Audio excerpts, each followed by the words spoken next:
Hello, hi guys, welcome to DN Radio.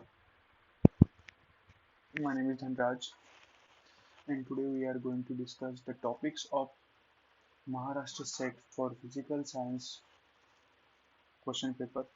Okay, basically we are going to only discuss question paper topics.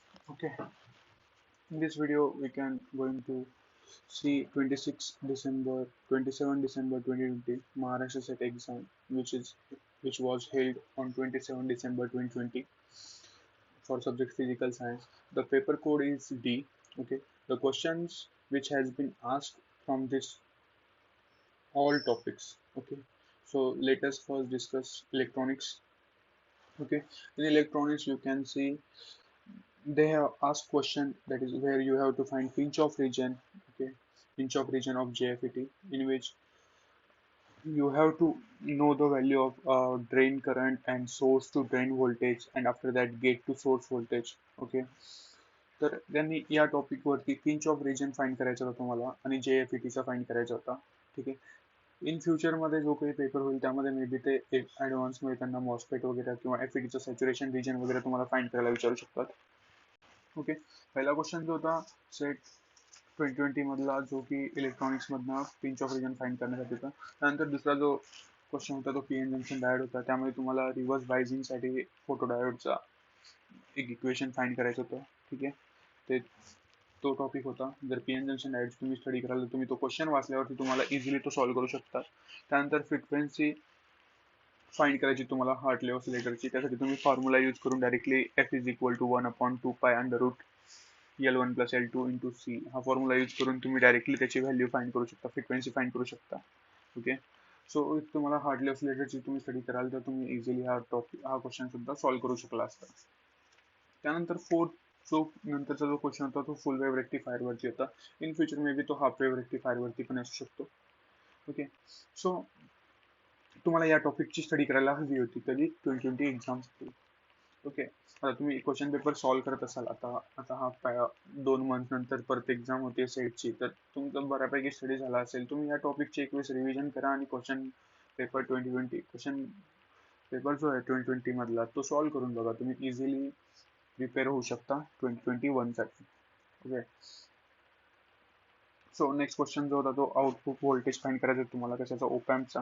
ठीक आहे. तुम्ही याने find करू शकता. त्यानंतर जॉन्सन नॉइज इन रेजिस्टर हा एक क्वेश्चन होता इलेक्ट्रॉनिक्स मध्ये. ठीक आहे. त्यानंतर एसी गेन इन ट्रान्झिस्टर ऍम्प्लिफायरची तुम्ही स्टडी करू शकता.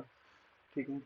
त्यानंतर two second type superconductor त्यामध्ये पेनिट्रेशन टाईप सुपर कंडक्टर. त्यानंतर gates digital electronics X OR NAND gate NOR and OR gate सुद्धा तुम्ही स्टडी करू शकता.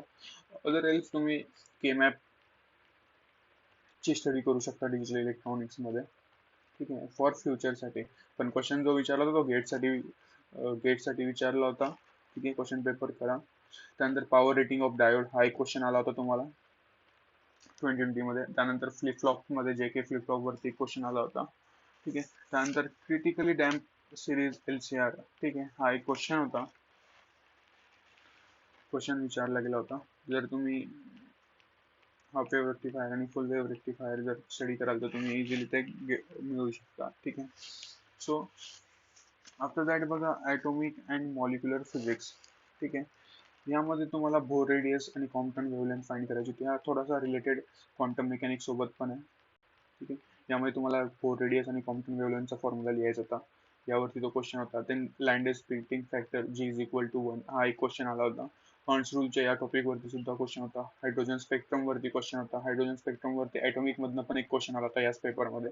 ठीक आहे. हा क्वेश्चन जो होता इथे आन्सर त्याचा बाल्मर सिरीज मधलं तुम्हाला फॉर्म्युला फाइंड करायचा होता, फॉर्म्युला लिहायचा होता. त्यानंतर ॲटॉमिक आणि मॉलिक्युलर फिजिक्स मधनं रोटेशनल स्पेक्ट्रम साठी क्वेश्चन आला होता. त्यामध्ये तुम्हाला बी ची व्हॅल्यू फाइंड करायची होती, बी डॅशची. Then NMR spectrometer, resonance frequency, त्यानंतर laser radiation energy levels, rotational Raman spectra, त्यानंतर molecules and types of molecules. ठीक आहे. Auger electron emission. ठीक आहे. Then first ionisation potential. हे सगळे टॉपिक्स होते. या टॉपिक्स वरती ॲटॉमिक आणि मॉलिक्युलर फिजिक्स मधनं क्वेश्चन विचारले गेले होते. देन सॉलिड स्टेट मधनं कुठल्या कुठल्या टॉपिक वरती क्वेश्चन विचारले गेले बघा, powder diffraction pattern, then tilt boundary, tilt angle, Burgers vector, Debye temperature. Debye temperature वरती तुम्ही व्हेरियस डायरेक्टली फॉर्म्युला यूज करून सुद्धा डिबे टेम्परेचर फाइंड करू शकता. ठिकाणी हा फॉर्म्युला असतो, ठिकाणी इज इक्वल टू समथिंग त्याचा फॉर्म्युला आहे. त्यानंतर phone on dispersion relation primitive सेलसाठी त्यांनी विचारलं होतं. तुम्ही नेक्स्ट पेपरसाठी 1D 2D 3D साठी पण तुम्ही प्रिपेअर करू शकता. देन ब्रिव्हलन झोन मध्ये फर्स्ट आणि सेकंड झोन साठी तुम्ही करू शकता. फर्स्ट साठी त्यांनी विचारला होता, सेकंड साठी आपण मे बी फ्युचर मध्ये विचारू शकतात. ठीक आहे. देन बघा,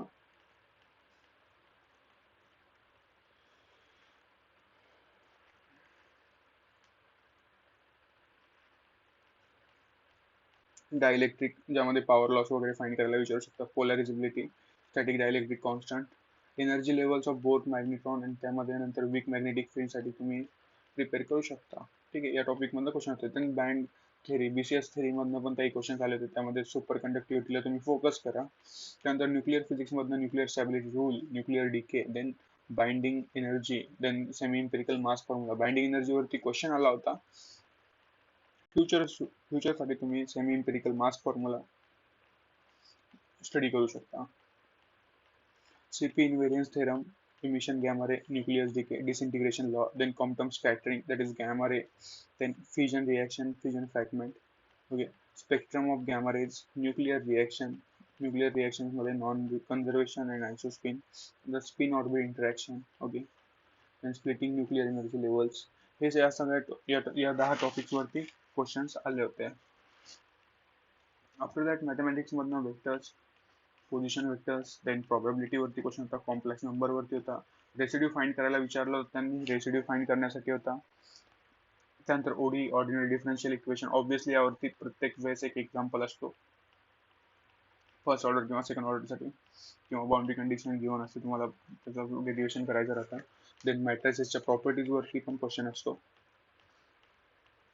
फॉरियर ट्रान्सफॉर्म वरती क्वेश्चन असतोच. फॉरियर ट्रान्सफॉर्म वरती आता आलाय म्हणजे नेहमी नेक्स्ट टाइम लॅपलास ट्रान्सफॉर्म वरती पण असू शकतो. देन क्लासिकल मेकॅनिक्स मधनं जे क्वेश्चन आले होते बघा, ते काही प्रमाणामध्ये जे होते ते न्यूटनियन मेकॅनिक्स मधनं होते. ठीक आहे. जे 12th पर्यंत आपण न्यूटनियन मेकॅनिक्स शिकतो. ठीक आहे. जो काही क्लासिकल मेकॅनिक्सच्या अगोदरचा भाग आहे त्याला आपण न्यूटनियन मेकॅनिक्स म्हणतो. देन जो फिजिक्स आहे तो न्यूटनियन मेकॅनिक्स पासून क्वांटम मेकॅनिक्स पर्यंत जो काही स्मूथ ट्रान्झिशन करतो त्याला आपण क्लासिकल मेकॅनिक्स म्हणतो basically. Okay.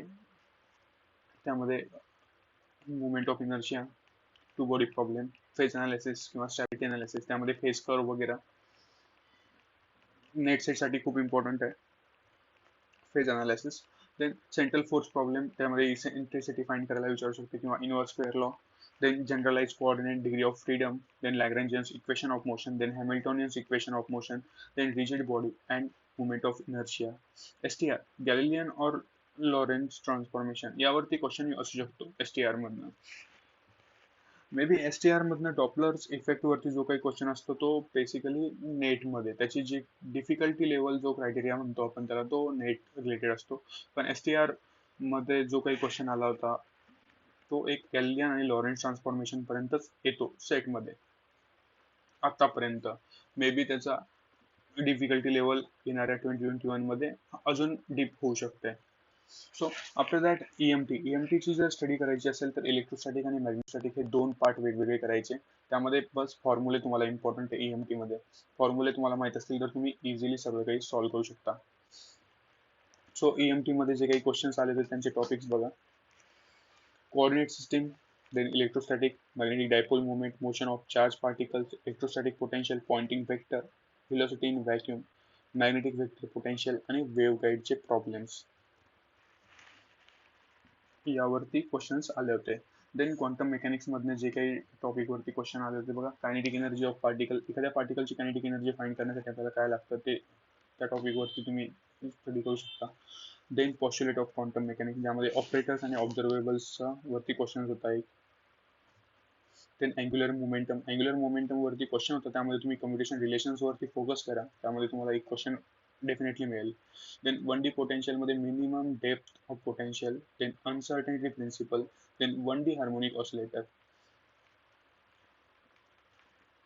Hydrogen atom for longest value that is Balmer series. हा क्वेश्चन क्वांटम मेकॅनिक्स मधून आलेला आहे आणि बाल्मर सिरीज वरतीच क्वेश्चन होता तो ॲटॉमिक फिजिक्स मधून आलेला होता, ज्यामध्ये त्यांनी ते फॉर्म्युला विचारला होता. ओके, सो नेक्स्ट बघा पर्टुर्बेशन थेरी. पर्टुर्बेशन थेरीमध्ये फर्स्ट ऑर्डर सेकंड ऑर्डरसाठी आपण इथे स्टडी करू शकतो किंवा प्रिपेअर करू शकतो. पर्टुर्बेशन मध्ये जो काही क्वेश्चन होता तो फर्स्ट ऑर्डर वरती आला होता. May be next time second order साठी येऊ शकतो किंवा वन डी इन्फाइनाइट बॉक्स साठी येऊ शकतो. वन डी इन्फाइनाइट पोटेन्शियल वेल साठी पण येऊ शकतो. बोर्न अप्रॉक्सिमेशन युकावा पॉट साठी आला होता. देन ऑब्विसली आयगन व्हॅल्यूज आणि आयगन फंक्शन्स हे ऑफ एनी ऑपरेटर ते दरवेळेस देतात क्वांटम मेकॅनिक्स मधनं. देन स्टॅटिस्टिक आणि थर्मोडायनामिक्स मधनं व्हेरिएबल्स वरती क्वेश्चन आला होता. हा 2019 मध्ये पण हा क्वेश्चन रिपीट झाला होता. ठीक आहे, आणि 2020 मध्ये जो क्वेश्चन त्यांनी दिला होता density of specific heat and constant at constant volume are, तर ते बोथ इंटेन्सिव्ह आहेत का एक्सटेन्सिव्ह आहेत हे तुम्हाला सांगायचं होतं. कोणते व्हेरिएबल्स आहेत, density of specific, density and specific. तर डेन्सिटी आणि स्पेसिफिक हे दोन्ही इंटेन्सिव्ह आहेत. ठीक आहे, इंटेन्सिव्ह आणि एक्सटेन्सिव्ह व्हेरिएबल कशाला म्हणतो आपण याची स्टडी प्रिपेअर करा. या दोन्ही वेळेस हा क्वेश्चन विचारला गेला होता. मे बी दिस टाइम ते वॅन्डरवॉल्स इक्वेशन वरती क्वेश्चन विचारू शकतात, ज्यामध्ये तुम्हाला क्रिटिकल टेम्परेचर क्रिटिकल व्हॉल्यूम वरती फाइंड करायला सांगतील. ठीक आहे, व्हीसी आणि व्हीव्ही. ठीक आहे, सो व्हेरी स्टॅट आणि थर्मोमध्ये वॅन्डरवॉल्स इक्वेशन सुद्धा तुम्ही एक प्रिपेअर करून ठेवा, त्यावरती सुद्धा क्वेश्चन येऊ शकतो. देन नेक्स्ट क्वेश्चन जो आला तो एंट्रॉपी विथ टेम्परेचर. एंट्रॉपी वरती क्वेश्चन होता.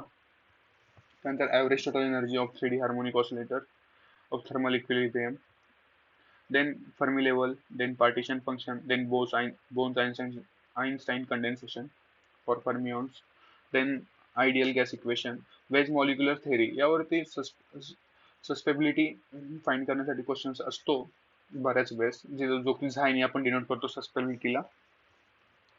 ठीक आहे, देन मॅग्नेटिझम मधनं पॅरा डाया फेरो फेरोमॅग्नेटिक जे मॅग्नेटिझमचे टाइप्स आहेत, ठीक आहे, त्यांच्या प्रॉपर्टीज वरती एक्झाम्पल येऊ शकतो.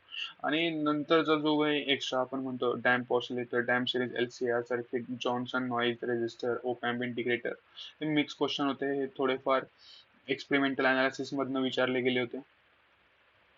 नियर अबाउट 10 प्रश्न एक्स्ट्रा असतात जे की एक्सपेरिमेंटल अनालिसिस मधनं विचारले जातात in set paper. Okay, hope तुम्हाला हा व्हिडिओ आवडला असेल. या व्हिडिओमध्ये फक्त आपण डिस्कस करत होतो 2020 मध्ये आलेले क्वेश्चन्स आणि त्यांचे टॉपिक्स. ओके, कोणत्या टॉपिक्स मधनं कुठला क्वेश्चन विचारला गेलेला होता.